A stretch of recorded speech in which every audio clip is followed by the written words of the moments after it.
हरे कृष्ण, जय माता दी। आप सभी पर माँ भगवती का आशीर्वाद सदैव बना रहे। इससे पहले के दोनों अध्याय सुनने के लिए आप सभी का बहुत बहुत धन्यवाद। आज सुनिए चैत्र मास महात्म्य के तीसरे दिन की कथा। इस अध्याय में जो भी कथाएं और शिक्षाएं हम साझा करेंगे उन्हें आप ध्यान पूर्वक सुनिएगा और अपने हृदय में उतारिएगा। देवी की महिमा का अनुभव करते हुए हम सभी मिलकर उनके चरणों में श्रद्धा प्रकट करें। देवी माँ के चरणों में समर्पित होकर हम सभी अपनी समस्याओं को उन्हें अर्पित करें ताकि उनकी कृपा से हमें मार्गदर्शन और शक्ति मिले। देवी भागवत पुराण की इस पवित्र और दिव्य कथा में हर एक भक्त का योगदान महत्वपूर्ण है।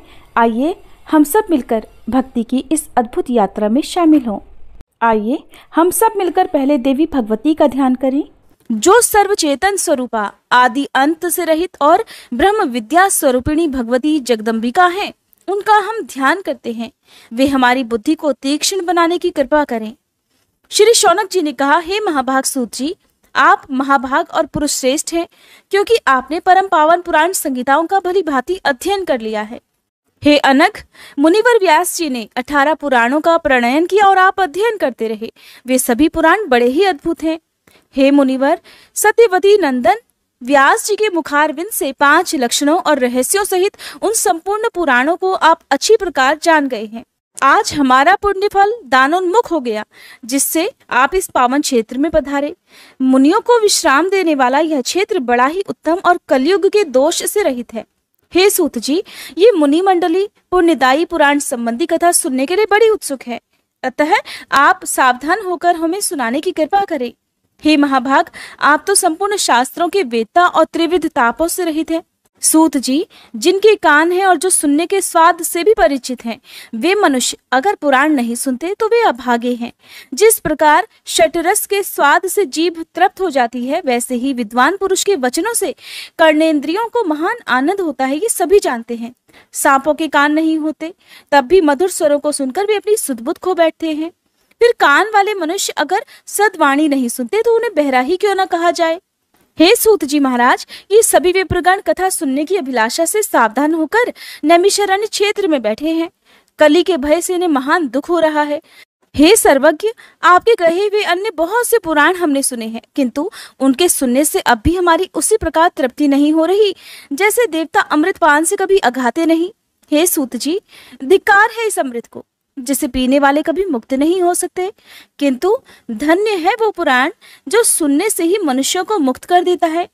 हे सूत जी, अमृत पान करने के लिए हमने हजारों यज्ञ किए, किंतु फिर भी हमें शांति नहीं मिल सकी, क्योंकि यज्ञों का फल स्वर्ग है। स्वर्ग भोगने के पश्चात वहां से गिरना ही पड़ता है। इस प्रकार इस संसार चक्र में आने जाने की ये क्रिया सदा चलती ही रहती है। हे सर्वज्ञ सूत जी, इस त्रिगुणात्मक जगत में काल चक्र की प्रेरणा से सदा चक्कर काटने वाले मनुष्यों को ज्ञान हुए बिना मुक्ति मिलनी कभी संभव नहीं। इसलिए आप परम पावन देवी भागवत को कहने की कृपा कीजिए।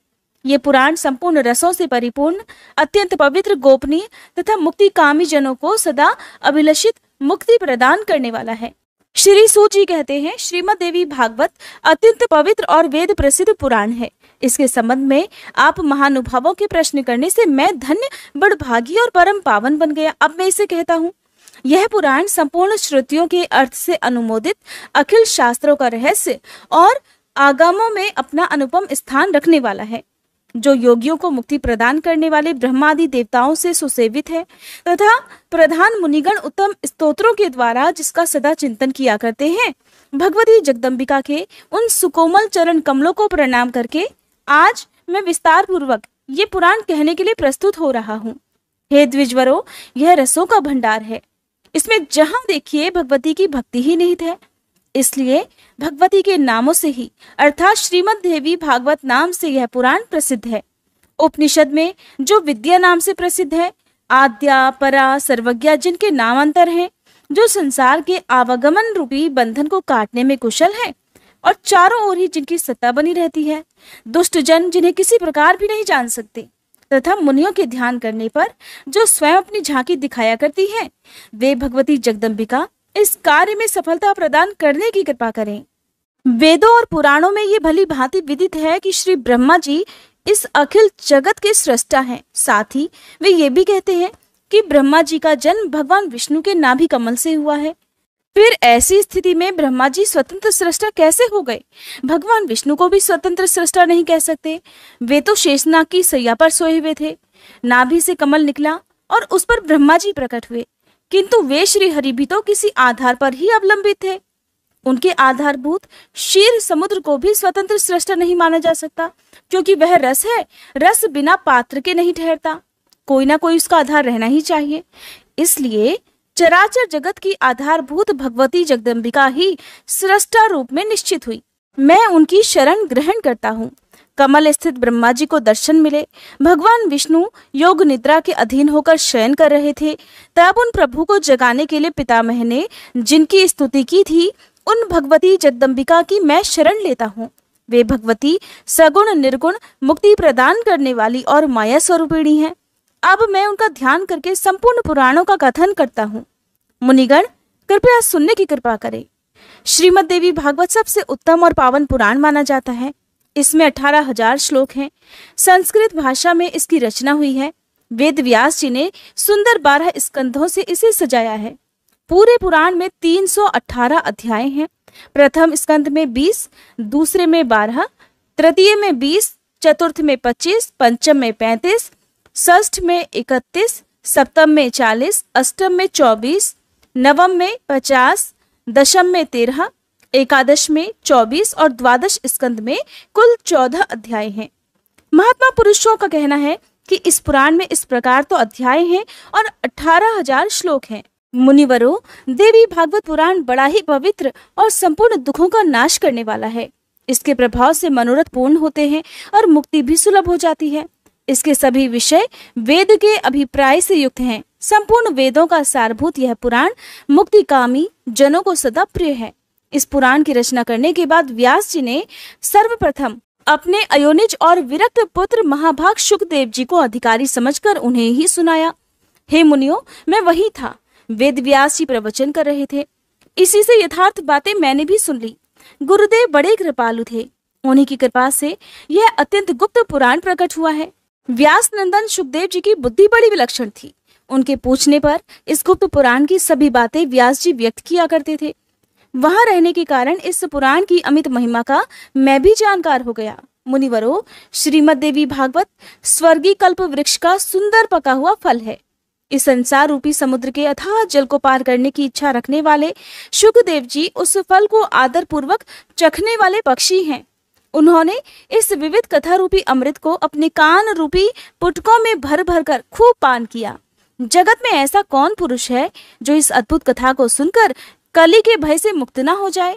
जो पापी वैदिक धर्मों से विमुख और अपने चरित्र से भ्रष्ट है, उसे भी अगर किसी प्रकार से श्रीमद् देवी भागवत सुनने का अवसर मिल जाए तो संसार के विविध भोगों को भोगकर अंत में भगवती के उस नित्य परम धाम को वह चला जाता है जहाँ योगी लोग जाया करते हैं। जो निर्गुण स्वरूपा है, जो संत जनों की प्रेम पात्री और ध्यान में दर्शन देने वाली हैं, वे विद्यामयी भगवती जगदम्बिका उस बड़भागी पुरुष के हृदय रूपी गुफा में निवास कर लेती हैं, जो निरंतर इस देवी भागवत की कथा सुनने में तत्पर रहता है। संसार रूपी अगाध समुद्र को पार करने के लिए यह सर्वांग पूर्ण मानव देह सुंदर जहाज है, जिसे ऐसा शरीर मिल गया और कथावाचक की कमी भी नहीं रही। तब भी जो मूर्ख इस कल्याण में देवी भागवत को नहीं सुन पाता, निश्चित ही वह अत्यंत भाग्यहीन है। जिसे विचारशील मनुष्य तन मिल गया हो, दोनों कान विद्यमान हो, तब भी सभी मनोरथ पूर्ण करने वाले रस के भंडार और परम पावन इस भागवत पुराण को न सुनकर जो प्रेम पूर्वक पर निंदा और परचर्चा सुनने में मस्त रहता है, वह मूर्ख मर ही क्यों नहीं जाता? उसके जीवन से लाभ ही क्या है? तब ऋषियों ने पूछा, हे महाभाग सूत जी, व्यास जी की किस पत्नी से शुकदेव जी प्रकट हुए? कैसे उनका आविर्भाव हुआ? और वे ऐसे किन गुणों से संपन्न थे कि उन्होंने संहिताओं का भलीभांति अध्ययन कर लिया? महामते, आपने कहा है शुकदेव जी अयोनिज हैं, अरणी से उनका प्राकट्य हुआ है। इस बात से तो हमें महान आश्चर्य हो रहा है। इसके बारे में भी विस्तार पूर्वक बताइए। तब श्री सूत जी कहते हैं, प्राचीन समय की बात है। सत्यवती नंदन व्यास जी सरस्वती नदी के तट पर विराजमान थे। उनके आश्रम में 2 गौरैया पक्षी थे। उन्हें देखकर वे आश्चर्य में पड़ गए। उन्होंने देखा कि दोनों पक्षी अपने घोंसले में थे। उनका एक सुंदर सा बच्चा अभी अभी अंडे से बाहर निकला था। उस बच्चे के सभी अंग बड़े ही सुंदर थे और अभी पंख और रुओं से वह रहित था। दोनों पक्षी उस बच्चे को आहार पहुंचाने के लिए बड़ा प्रयास कर रहे थे। बार बार दाने ला लाकर उन्हें बच्चे के मुख में डालना उनका प्रधान कर्तव्य बन गया था।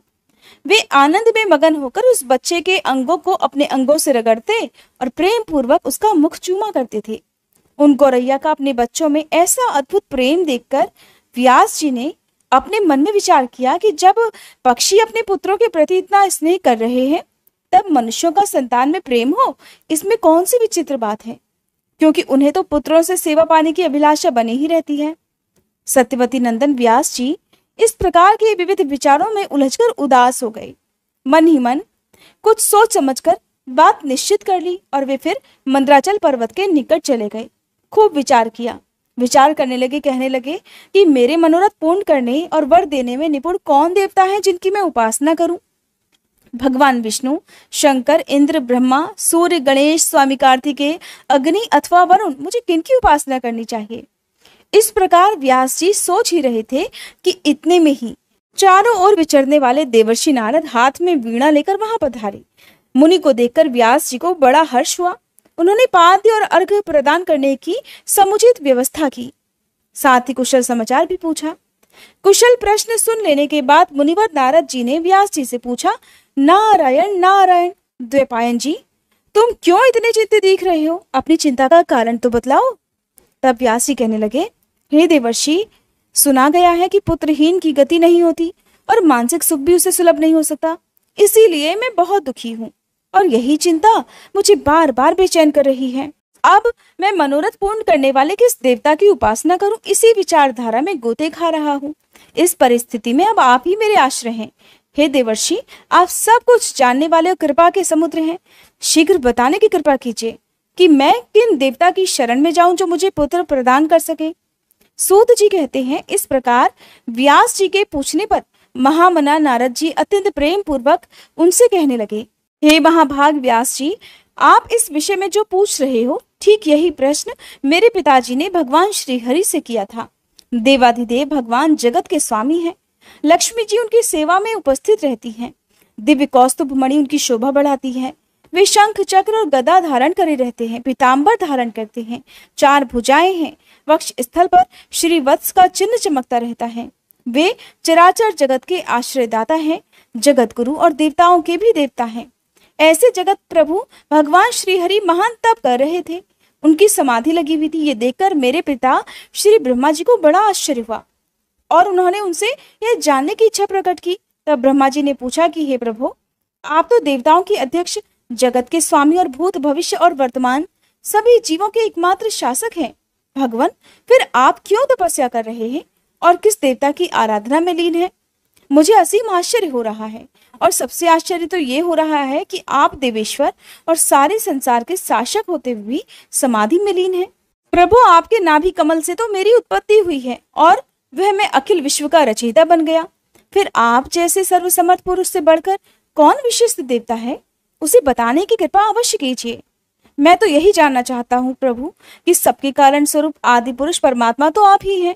आप में सारी शक्तियां स्थित हैं। सृष्टि, स्थिति और संहार सभी कार्य करने वाले आप हैं। महाराज, आपकी इच्छा से ही मैं इस जगत की रचना भी करता हूँ। भगवान शंकर भी आपकी आज्ञा पाने पर ही समयानुसार सदा संहार लीला में प्रवृत्त होते हैं।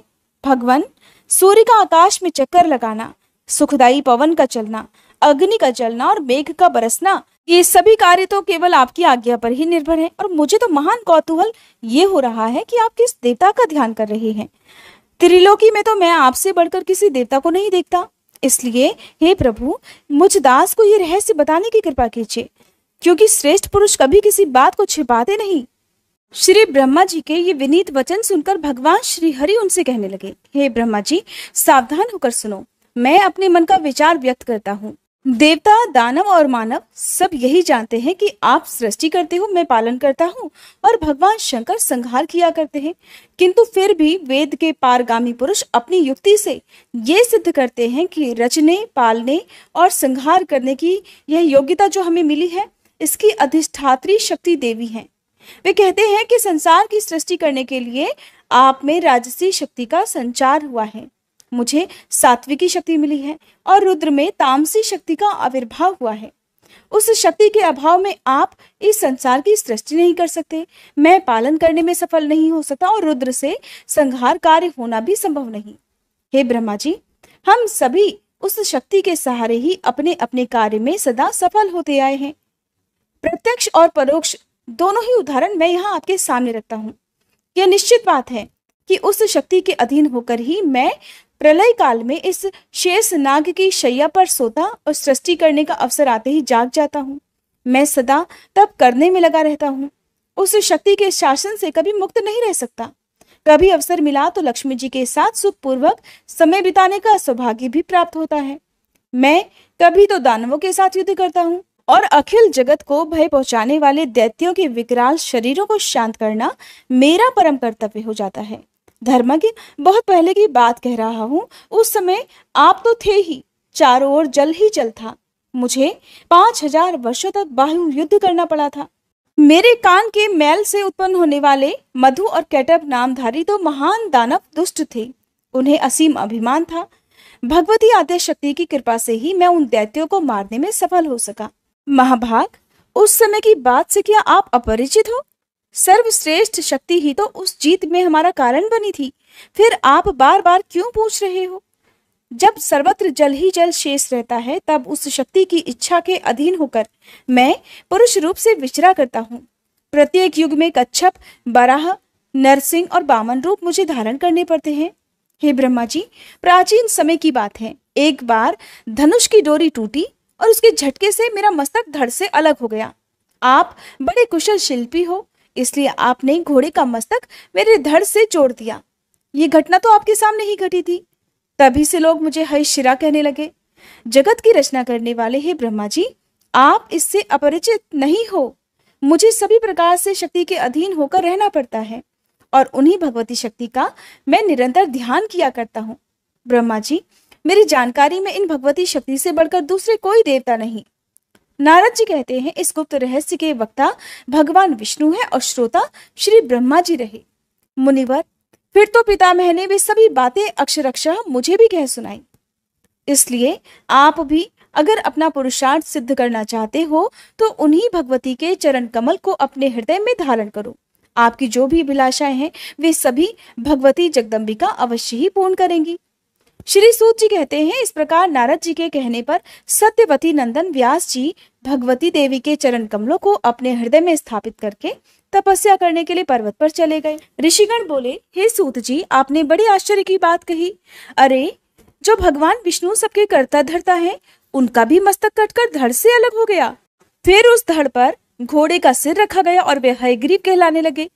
वेद भी जिनकी स्तुति करते हैं, संपूर्ण देवताओं को आश्रय देना जिनका स्वाभाविक गुण है और जो समस्त कारणों के भी परम कारण है, उन आदिदेव जगत प्रभु भगवान श्री हरि को भी छिन्न मस्तक हो जाना पड़ा। ये तो देव की ही करामात है। परंतु महामते, ऐसी घटना कैसे घट गई, इसे शीघ्र विस्तार पूर्वक कहने की कृपा कीजिए। तब श्री सूत जी कहते हैं, मुनिगणों, भगवान विष्णु परम तेजस्वी और देवताओं के भी देवता हैं। उनकी लीला बड़ी विचित्र है। तुम सब लोग अत्यंत सावधान होकर उनकी अद्भुत कथा सुनो। एक समय की बात है, सनातन परम प्रभु भगवान श्री हरि को घोर युद्ध करना पड़ा। 10,000 वर्षों तक वे युद्ध क्षेत्र में डटे रहे। फिर तो उन्हें थकान सी हो गई। इस थकान को मिटाने के लिए वे अपने पुण्य प्रदेश वैकुंठ लोक को गए। पद्मासन लगाकर बैठे। धनुष पर वहां पर डोरी चढ़ी हुई थी। इसी अवस्था में धनुष को भूमि पर टेककर उसी के सहारे वे कुछ झुक से गए। आराम करने का सोचने लगे। अब आराम करते करते वे धीरे धीरे उसी धनुष से लगे लगे अलसाने भी लगे। अब एक तो थकान के कारण, युद्ध भूमि में इतने वर्षों के युद्ध के कारण जो थकान हुई थी, उसके कारण कहिए या फिर भगवान की लीला ही कहिए कि उन्हें घोर निद्रा आ गई। उन्हीं दिनों, कुछ दिनों से देवताओं के यहाँ यज्ञ करने की योजना चल रही थी। देवराज इंद्र, ब्रह्मा जी, शंकर जी आदि सभी देवता यज्ञ करने में तत्पर होकर भगवान श्री हरि से मिलने वैकुंठ लोक में गए। देवताओं का कार्य निर्विघ्न चलता रहे, यही उस यज्ञ का उद्देश्य था। वहां उन्हें यज्ञेश्वर भगवान विष्णु का दर्शन नहीं मिला। फिर तो ध्यान द्वारा उन्होंने पता लगाया। पता लगाकर वे जहां भगवान विराजमान थे वहीं पहुंच गए। वहां पहुंचे तो उन्होंने क्या देखा कि परम प्रभु भगवान श्री हरि योग निद्रा के अधीन होकर अचेत से पड़े हुए हैं। तब उन्हें देखकर वे देवतागण वहीं ठहर गए। अब वे प्रभु के जागने का इंतजार करने लगे। प्रभु तो अचेत पड़े हुए थे। बहुत देर हो गई लेकिन प्रभु की निद्रा नहीं टूटी। तब ऐसे में देवतागण बड़े चिंतित हो गए। अब ऐसी स्थिति में देवराज इंद्र ने जो प्रमुख प्रमुख देवता वहां पर थे उन्हें संबोधित करके कहा कि प्रभु अब बताइए क्या करना चाहिए। देवतागणों आप स्वयं भी विचार कीजिए, भगवान विष्णु को इस निद्रा से कैसे जगाया जाए। तब भगवान शंकर वहां कहने लगे कि देवताओं, यद्यपि किसी की निद्रा भंग करना निषिद्ध आचरण है, ये बात हमेशा ध्यान में रखिए कि अगर कोई गहरी नींद में सो रहा हो तो उसे अनावश्यक रूप से जगाना नहीं चाहिए, बड़ा भारी दोष लगता है। तो कहते हैं प्रभु कि यद्यपि किसी की निद्रा भंग करना निषिद्ध आचरण है, अब यज्ञ भी करना है, तो यज्ञ करने के लिए तो प्रभु को जगाना ही पड़ेगा। तब ब्रह्मा जी ने वम्री नामक एक कीड़ा उत्पन्न किया। सोचा कि धनुष तो पृथ्वी पर है ही, ये वम्री नामक कीड़ा उस धनुष की तांत को काट देगा। फिर आगे की रस्सी को काटते हुए झुका हुआ धनुष ऊपर की ओर तन उठेगा। फिर तो देवाधिदेव श्री हरि की निद्रा टूट ही जाएगी। अब देवताओं का कार्य सिद्ध होने में भी फिर कोई संदेह नहीं रहेगा।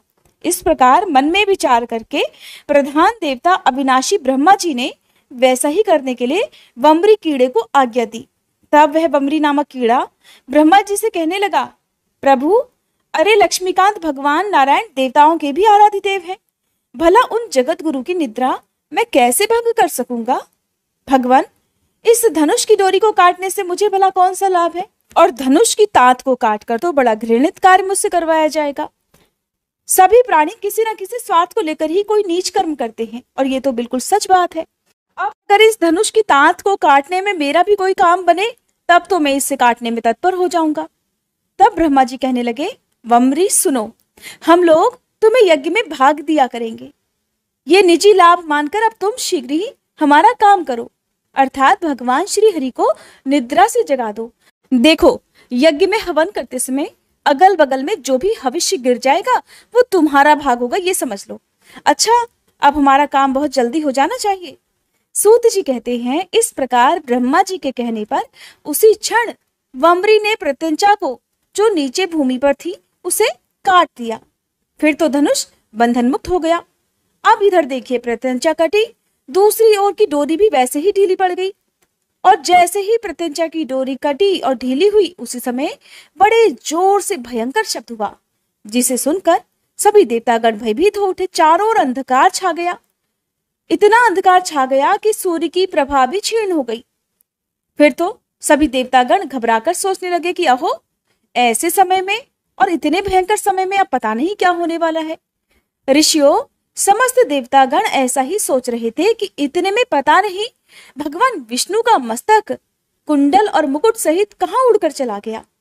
कुछ समय के बाद जब घोर अंधकार शांत हुआ, तब भगवान शंकर और ब्रह्मा जी ने देखा श्री हरि का विग्रह बिना मस्तक का पड़ा हुआ है। ये तो बड़े आश्चर्य की बात सामने आ गई। भगवान विष्णु के केवल धड़ को देखकर अब उन देवताओं के आश्चर्य की कोई सीमा नहीं रही। अब वे तरह तरह की चिंता करने लगे और मारे चिंता के उमड़े हुए इस चिंता के समुद्र में डूबने उतराने लगे। बहुत दुखी होकर उन सबकी आंखें अब भर आई, सबकी आंखें जल बरसाने लगी। वे विलाप करने लगे कि हा नाथ, आप तो देवताओं के भी आराध्य देव और सनातन प्रभु हैं, फिर भी हे भगवान, संपूर्ण देवताओं को निष्प्राण करने वाली एक ऐसी दैवी विचित्र घटना घट गई। ब्रह्मा जी कहने लगे, काल भगवान ने जैसा विधान रच रखा है वैसा अवश्य ही होता है, और ये तो बिल्कुल असंदिग्ध बात है। जैसे बहुत पहले काल की प्रेरणा से भगवान शंकर ने मेरा ही मस्तक काट दिया था, ठीक उसी तरह आज भगवान विष्णु का भी मस्तक धड़ से अलग होकर समुद्र में जा गिरा है। शचीपति देवराज इंद्र के हजारों भग हो गए। उन्हें दुखी होकर स्वर्ग से गिर जाना पड़ा और मानसरोवर में जाकर वे कमल पर रहने लगे। इसलिए तुम्हें बिल्कुल भी शोक इस समय नहीं करना चाहिए। तुम सभी उन सनातनमयी विद्या स्वरूपिणी महामाया का चिंतन करो। वे प्रकृतिमयी भगवती निर्गुण स्वरूपिणी और सर्वोपरि विराजमान है। अब वे ही हमारा कार्य सिद्ध करेंगी। वे इस जगत को धारण करती हैं। उनका नाम ब्रह्म विद्या भी है। सब प्राणी तो उन्हीं की संतान है। त्रिलोकी में चर और अचर जितने प्राणी हैं, सब में वे विराजमान हैं। सूत जी कहते हैं, फिर ब्रह्मा जी ने वेदों को जो सामने देह धारण करके उपस्थित थे उन्हें आज्ञा दी। ब्रह्मा जी कहने लगे, हे ब्रह्म विद्या स्वरूपिणी भगवती जगदम्बिका परम आराध्या है। उन सनातनी देवी के अंगों का साक्षात्कार होना कठिन है। वे भगवती महामाया संपूर्ण कर्मों को सिद्ध कर देती है, अतः तुम सभी उनकी स्तुति करो। तदंतर सुंदर शरीर धारण करने वाले वेद ब्रह्मा जी का कथन सुनकर उन भगवती का जो ज्ञान गम्या है, महामाई नाम से प्रसिद्ध है और जिन पर संपूर्ण जगत अवलंबित है, उनकी स्तुति करने लगे। वेद बोले, आप महामाया हैं, जगत की सृष्टि करना आपका स्वभाव है। आप कल्याणमय विग्रह धारण करने वाली और प्राकृतिक गुणों से रहित हैं। अखिल जगत आपका शासन मानता है और भगवान शंकर के आप मनोरथ पूर्ण किया करती हैं। माते, आपको नमस्कार है। संपूर्ण प्राणियों को आश्रय देने के लिए आप पृथ्वी स्वरूपा हैं। प्राणधारियों के प्राण भी आप ही हैं। घी, श्री, कांति, क्षमा, शांति, श्रद्धा, मेधा, धृति और स्मृति, ये सभी आपके नाम हैं। ओंकार में जो अर्धमात्रा है वह आपका रूप है। गायत्री में आप प्रणव हैं। जया, विजया, धात्री, लज्जा, कीर्ति, स्पर्श और दया, इन नामों से आप प्रसिद्ध हैं। माते, हम आपको नमस्कार करते हैं। आप त्रिलोकी को उत्पन्न करने में बड़ी कुशल हैं। आपका विग्रह दया से परिपूर्ण है। आप तो माताओं की भी माता हैं। आप विद्यामयी और कल्याण स्वरूपिणी हैं। आपका सारा प्रयत्न अखिल जगत के हितार्थ होता है। आप परम पूज्या हैं। बाग बीज आपका स्थान है। ज्ञान द्वारा संसार जनित अंधकार को आप नष्ट कर देती हैं। हे देवी, देवताओं में कोई भी ऐसा सिद्ध नहीं हो सका जो आपकी विभूति को जान सके। आप संसार की एकमात्र जननी हैं। आप अकेले ही इस मिथ्याभूत समस्त संसार की रचना कर डालती हैं। देवी, इस जगत के मिथ्यात्व में श्रुति वचन ही प्रमाण है। जब सारी श्रुतियां आपके गुणों और प्रभाव को जानने में असमर्थ रही, तब भला हम उन्हें कैसे जान सकते हैं? और अधिक क्या कहें, अपने परम प्रभाव को तो आप स्वयं भी नहीं जानती। हे कल्याणमयी जगदम्बिके, भगवान श्री विष्णु का मस्तक धड़ से अलग हो गया है। क्या आप इसे नहीं जानती? अथवा जानकर भी आप उनके प्रभाव की परीक्षा लेना चाहती हैं? इस समय श्री हरि मस्तकहीन हो गए हैं। ये बात महान आश्चर्यजनक और साथ ही असीम दुखप्रद भी सिद्ध हो रही है।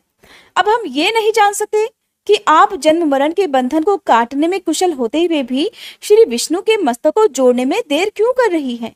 हे जगदम्बिके, आपकी यह लीला वैभव अब हमारी समझ से बाहर है। या फिर युद्ध भूमि में देवताओं से हार जाने पर दैत्यों ने पावन तीर्थ में जाकर कोई घोर तप किया है और आप उन्हें वर दे चुकी है, जिसके फलस्वरूप भगवान विष्णु का मस्तक अलक्षित हो गया था। अब आप श्रीहरि को मस्तकहीन देखकर बड़ा आनंद ले रही हैं। हे जगदम्बिके, आप कहीं लक्ष्मी जी पर कुपित तो नहीं हो गई? क्योंकि आप तो उन्हें भगवान विष्णु से रहित देखना चाहती हैं। माना कि अगर लक्ष्मी जी ने अपराध कर ही दिया हो, तब भी तो आपको क्षमा कर देना चाहिए, क्योंकि वे भी तो आपसे ही प्रकट हुई है। अतः श्री हरि को पुनः मस्तक प्रदान करके लक्ष्मी जी को प्रसन्न करने की कृपा कीजिए। देवी, ये सुरगण आपको निरंतर नमस्कार कर रहे हैं। आपके जगत सृजन में कार्य की व्यवस्था के ये प्रधान सदस्य हैं। आपकी कृपा से इन्हें प्रतिष्ठा भी प्राप्त हो चुकी है। अब आप अखिल लोकनायक भगवान विष्णु को प्राणदान करके शोक रूपी समुद्र से इन देवताओं का उद्धार करने की कृपा कीजिए। माता, पहले तो हम यही नहीं जानते कि आखिरकार श्रीहरि का मस्तक चला कहाँ गया है। ये तो बिल्कुल निश्चित है कि आपकी कृपा के बिना और कोई उपाय है ही नहीं। देवी, आप जैसे अमृत पिलाकर देवताओं को जीवित करने में निपुण हैं, वैसे ही अब जगत को भी जीवित रखना आपका कर्तव्य है। सूत जी कहते हैं, इस प्रकार जब अंगों उपांगों सहित वेदों ने भगवती जगदम्बिका की स्तुति की, तब वे गुणातीता मायामयी देवी अत्यंत प्रसन्न हो गई। फिर तो देवताओं को लक्ष्य करके आकाशवाणी होने लगी। प्रत्येक वाणी कल्याणमयी थी। सभी शब्दों में सुख भरा था। वह वाणी इस प्रकार थी, देवताओं, अब तुम्हें चिंता करने की आवश्यकता नहीं है। शांत चित्त होकर अपने अपने स्थान पर विराजमान हो जाओ। वेदों ने भली भांति मेरी स्तुति की है, अतः मेरी प्रसन्नता में किंचित भी संदेह नहीं रहा। जो पुरुष मर्त्यलोक में मेरे इस स्तोत्र को भक्ति पूर्वक पढ़ता है अथवा पढ़ेगा, उसे सभी अभीष्ट वस्तुएं सुलभ हो जाएंगी। अथवा जो श्रद्धालु मनुष्य तीनों काल में सदा इसका श्रवण करता है, उसके सभी शोक शांत हो जाते हैं और वह सुखी हो जाता है। मेरा यह वेद प्रणीत स्तोत्र निश्चय ही वेद तुल्य है। अब तुम लोग श्री हरि के छिन्न मस्तक होने का अर्थात उनके मस्तक के कटने का कारण भी सुनो। इस जगत में कोई भी ऐसा कार्य अकारण भला कैसे होगा? एक समय की बात है, भगवान श्री विष्णु लक्ष्मी जी के साथ एकांत में विराजमान थे। लक्ष्मी जी के मनोहर मुख को देखकर उन्हें हंसी आ गई। लक्ष्मी जी ने समझा, हो न हो भगवान विष्णु की दृष्टि में मेरा मुख कुरूप सिद्ध हो गया है, इसलिए मुझे देखकर इन्हें हंसी आ गई, क्योंकि बिना कारण उनका मुझे यों देखकर हंसना कदापि असंभव है। फिर तो महामाई लक्ष्मी जी को क्रोध आ गया। सात्विक स्वभाव वाली होने पर भी वे तमोगुण से आविष्ट हो गई। श्री महालक्ष्मी जी के शरीर में भयंकर तामसी शक्ति का जो प्रवेश हुआ, उसका भी भावी परिणाम वस्तुतः देवताओं का कार्य ही सिद्ध करना था। वे देवी अत्यंत व्याकुल हो गई। तब झट से उनके मुख से निकल गया कि तुम्हारा ये मस्तक गिर जाए। इसी से इस समय इन प्रभु का सिर शार समुद्र में लहरा रहा है। देवताओं, इसमें कुछ कारण दूसरा भी है, वो ये कि तुम लोगों का एक महान कार्य अब सिद्ध होने वाला है, ये बिल्कुल निश्चित बात है। हयग्रीव नामक एक दैत्य हो चुका है, उसकी विशाल भुजाएं हैं और वह बड़ी ख्याति पा चुका है। सरस्वती नदी के तट पर जाकर उसने महान तप किया है। वह मेरे एकाक्षर मंत्र माया बीज का जप करता रहा, बिना कुछ खाए ही वह जप करता था। उसकी इंद्रियां वश में हो चुकी थी, सभी भोगों का उसने त्याग कर दिया था। संपूर्ण भूषणों से भूषित जो मेरी तामसी शक्ति है, उसी शक्ति की उसने आराधना की और वह दैत्य 1000 वर्षों तक ऐसा कठिन तप करता रहा। तब मैं ही तामसी शक्ति के रूप में सजकर उसके पास गई और जैसे रूप का वह ध्यान कर रहा था, ठीक उसी रूप में मैंने उसे दर्शन दिए। मैं सिंह पर बैठी थी, सर्वांग दया से ओतप्रोत थे। मैंने कहा, महाभाग वर मांग, सुव्रत तुम्हें जो इच्छा हो उसे देने को मैं तत्पर हूं। फिर तो क्या हुआ कि मुझ देवी की बात सुनकर वह दैत्य प्रेम से विभोर हो उठा। उसने तुरंत मेरी परिक्रमा की और मेरे चरणों में मस्तक झुकाया। मेरे इस रूप को देखकर उसके नेत्र प्रेम से पुलकित हो उठे और आनंद की आंसू से भर गए। फिर तो वह मेरी स्तुति करने लगा। हयग्रीव कहने लगा कि कल्याणमयी देवी, आपको नमस्कार है, आप महामाया हैं। सृष्टि, स्थिति और संहार करना तो आपका स्वाभाविक गुण है। देवी, भक्तों पर कृपा करने में भी आप बड़ी कुशल हैं। मनोरथ पूर्ण करना और मुक्ति देना आपका मनोरंजन है। तब भगवती ने कहा कि तुमने बड़ी अद्भुत तपस्या की है, मैं तुम्हारी इस भक्ति से अत्यंत प्रसन्न हूँ। तुम अपना अभिलषित वर मांगो, तुम्हें जो भी इच्छा हो मैं देने को तैयार हूँ। तब हयग्रीव बोला, माते, जिस किसी प्रकार भी मुझे मृत्यु का मुख ना देखना पड़े, वैसा ही वर देने की कृपा कीजिए। मैं अमर योगी बन जाऊं, देवता और दानव कोई भी मुझे जीत ना सके। देवी ने कहा, देखो, जन्मे हुए की मृत्यु और मरे हुए का जन्म होना बिल्कुल निश्चित है। भला ऐसी सिद्ध मर्यादा जगत में कैसे व्यर्थ की जा सकती है? राक्षस राज, मृत्यु के विषय में तो ऐसी बात पक्की समझ लेनी चाहिए, इसलिए मन में सोच विचार कर जो इच्छा हो वह मांगो। हयग्रीव बोला, अच्छा, तो हयग्रीव के हाथ ही मेरी मृत्यु हो, दूसरे मुझे न मार सकें, बस अब मेरे मन की यही इच्छा है और हे देवी, इसे ही पूर्ण करने की कृपा करें। तब देवी कहने लगी, महाभाग, अब तुम अपने घर को जाओ और आनंद पूर्वक राज्य करो। ये बिल्कुल निश्चित है, हयग्रीव के सिवा दूसरा कोई भी तुम्हें नहीं मार सकेगा।